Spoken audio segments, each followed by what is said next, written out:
తుపాను దృష్ట్యా నరసాపురం నుంచి తాజా సమాచారం మా ప్రతినిధి ఉమామహేష్ అందిస్తారు.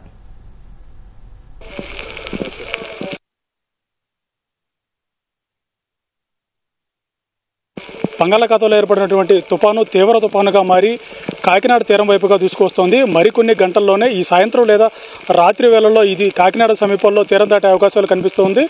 అయితే ఈ గతంలో ఎప్పుడు లేని విధంగా ఈసారి ఈ తుపాను ప్రభావంతో భారీ నుంచి అతి భారీ వర్షాలు కురుస్తాయన్న వాతావరణ శాఖ హెచ్చరికల నేపథ్యంలో ఇప్పటికే ఉమ్మడి పశ్చిమ గోదావరి జిల్లా వ్యాప్తంగా అధికారులు అయితే అప్రమత్తమయ్యారు. 2 రోజుల ముందు నుంచి కూడా ఈ తుపాను అప్రమత్త చర్యలను అయితే ప్రారంభించారు. ముందస్తు చర్యల్లో భాగంగా ఇప్పటికే పలు విద్యాసంస్థలకి సెలవులు ప్రకటించారు. మరోవైపు పునరావాస కేంద్రాలు ఏర్పాటు చేసి ఎక్కడికక్కడ ఎవరైతే శిథిలపు ఉన్నారో అలాగే పాకలు పూరి గుడిసెలు ఉంటారో వాళ్ళందరినీ కూడా పునరావాస కేంద్రాలకు అయితే తరలించారు. ఉమ్మడి జిల్లా వ్యాప్తంగా కూడా 50 పైచీలకు పునరావాస కేంద్రాలు ఏర్పాటు చేశారు. ఒక పశ్చిమ గోదావరి జిల్లాలోనే 34 పునరావాస కేంద్రాలు ఏర్పాటు చేసి ఎవరైతే వృద్ధులు ఉంటారో శిథిలపానాలు ఉన్నారో వాళ్ళందరినీ కూడా పునరావాస కేంద్రాలు తీసుకొచ్చి వాళ్ళందరికీ కూడా అల్పాహారం మధ్యాహ్నం భోజనం అయితే ఏర్పాటు చేస్తున్నారు. మరోవైపు పునరావాస కేంద్రాలు ఏర్పాటు చేసిన చోట మంచినీరు అలాగే పారిశుద్ధ్యం కూడా ఎప్పటికప్పుడు నిర్వహిస్తూ ఉన్నారు. వాళ్ళకి ఎలాంటి ఇబ్బందులు లేకుండా అక్కడ వైద్య సిబ్బందిని కూడా ఉంచి వైద్య సేవలు కూడా అందుబాటులో ఉంచారు. మరోవైపు ఏదైతే ఉన్నారో ఈ నరసాపురం తీర ప్రాంతం కావచ్చు అలాగే గోదావరి సమీపంలో ఉన్నటువంటి ఈ నరసాపురం తీర ప్రాంతం మరోవైపు సముద్ర ప్రాంతం ఈ 2 ప్రాంతాల్లో కూడా మత్స్యకారులను వేట నిషేధించారు.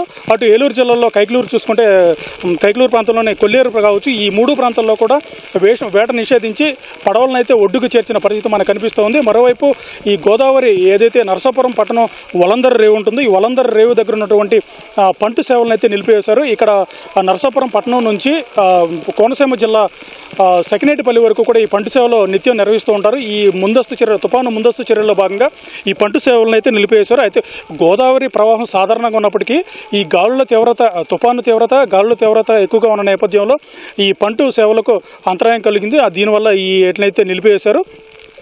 ఏదైతే ఈ సమీప గ్రామాల్లో చెందినటువంటి వాళ్ళు అటువైపు ఇటువైపు రాకపోకలు చేసే వాళ్ళందరూ కూడా చుట్టూ తిరిగి రాకపోకలు అయితే సాగిస్తూ ఉన్నారు. మరోవైపు ఇది పునరావాస కేంద్రాలు ఏర్పాటు చేసిన ఉన్నారు. వాళ్ళందరినీ కూడా ఇప్పటికే ఈ గ్రామ సచివాలయ సిబ్బందిని మోహరించి గ్రామంలో ఉన్నటువంటి పరిస్థితులను ఎప్పటికప్పుడు సమీక్షిస్తూ ఉన్నారు. వృద్ధుల్ని బాలింతలు ఎవరైతే అత్యవసర వైద్యం అందాల్సి ఉందో వాళ్ళందరినీ కూడా ఇప్పటికే ఆసుపత్రికి చేర్చారు. సమీపంలోని పిహెచ్సిలకు వాళ్ళందరినీ చేర్చి వాళ్ళకి ఎప్పటికప్పుడు వైద్య సదుపాయాలు కల్పిస్తూ ఉన్నారు.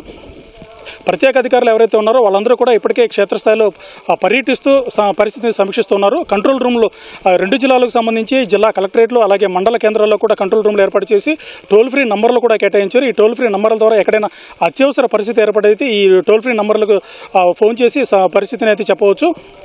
ఎక్కడైతే కైకలూరు అలాగే నూజివీడు ప్రాంతాలు 2 ప్రాంతాల్లో కూడా ఫ్లాష్ ఫ్లడ్స్ వస్తాయని చెప్పి వాతావరణ శాఖ హెచ్చరికలు జారీ చేసిన నేపథ్యంలో ఈ 2 ప్రాంతాల్లో కూడా నిన్న ఎస్పీ కలెక్టర్ వీళ్ళందరూ కూడా పర్యటించి పరిస్థితిని సమీక్షించారు. అక్కడ ఉన్నటువంటి ఎన్డీఆర్ఎఫ్ ఎస్డీఆర్ఎఫ్ సిబ్బందికి కూడా పలు సూచనలు అయితే చేయడం జరిగింది.